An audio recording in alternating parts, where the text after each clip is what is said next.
I had been out all morning just cleaning out ditch lines and getting rocks out of the road and things like that, and I thought I heard a helicopter.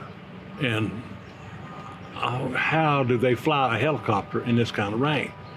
So I got up and walked to the door and opened it. And down this holler come 50-foot high, 300-foot wide wall of rocks, trees, stumps, mud, just debris. Said, Lord, take care of me. And by the time that little prayer was done, this stuff was in my backyard at my feet. Wow. And that's how fast it happened. Yeah.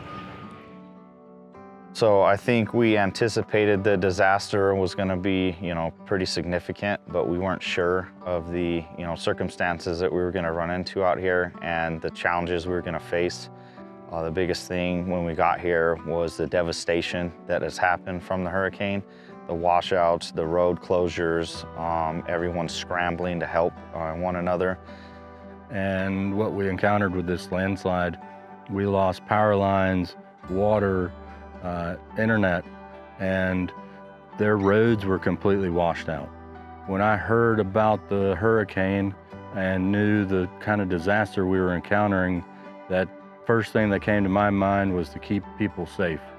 Landslides like we're encountering here today, the perfect example where CAT Command comes in to play, where we have an operator out of the machine, they're safe at a station operating remotely. So I reached out to Alan Pumpkin and said, hey, what do we have available? What can we do? Is there anything you can do to help us? Because we need help. There wasn't a hesitation. Go, be safe, do what you need to do to help those folks.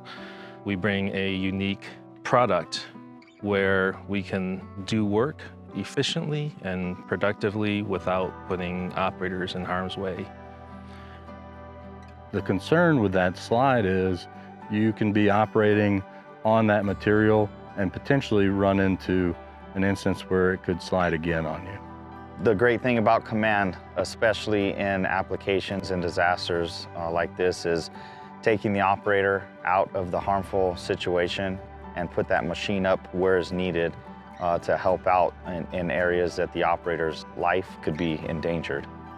You see all the national news of how big of an impact it is, but when it comes down to it, it's all about the people in these communities at a local level, getting them back to somewhat of a normal life. So one of our first priorities, of course, is coming in and helping to cut the road and provide access so the power companies can come in and get power restored to these folks as soon as possible. And power is essential because they're on well, right? Their well is destroyed. Doesn't do them any good. Have a well that's fixed with no power. So that's why it's dark right now, and we've worked past sunset because they are living it every day. We had some challenges we faced getting to specific areas and organizing the command and the machines and the dealers and helping us get to the location that we needed. Infrastructure's down, roads are closed. Google Maps doesn't tell you the right way to go because roads are closed, so it doesn't know the right way. So it was kind of challenging given the fact you pulling a 30-foot trailer behind you and getting into some of these mountain roads and switchbacks. Might have scraped a little bit of paint off of the bottom of the trailer. So what's great about this setup and application is these trailers are self-sufficient, the machines are self-sufficient. They run off gen power. We utilize the satellites. We can utilize different networks and infrastructure to run the machines and connect to them point to point, and we can operate those machines with very minimal infrastructure involved. In the past, it's always been safety at the expense of productivity. CAT Command has a unique ability to do both, right? And we can quickly recover from this natural disaster and still be safe. It is a product created, supported, developed by Caterpillar, so of course it works seamlessly with our machines. It has all the built-in safety, the built-in automation features that make operating that much more efficient. By the time we leave here, the roads should be opened back up, the power should be restored, and then we can help them anywhere else needed before we head out of here. Or that rock stopped right against the back porch of the house there.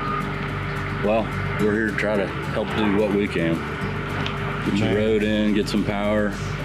Man, power do we back, so- appreciate it. Absolutely. We are in a unique situation to be able to come here and help these people. It's a private property, a landslide, the largest one in the state that they've seen. So they would not be able to recover and do this type of work themselves or pay for this type of massive earth moving project. But we all came together, rallied, organized, worked with multiple people throughout this project to get to where we are now. And it means a lot to them.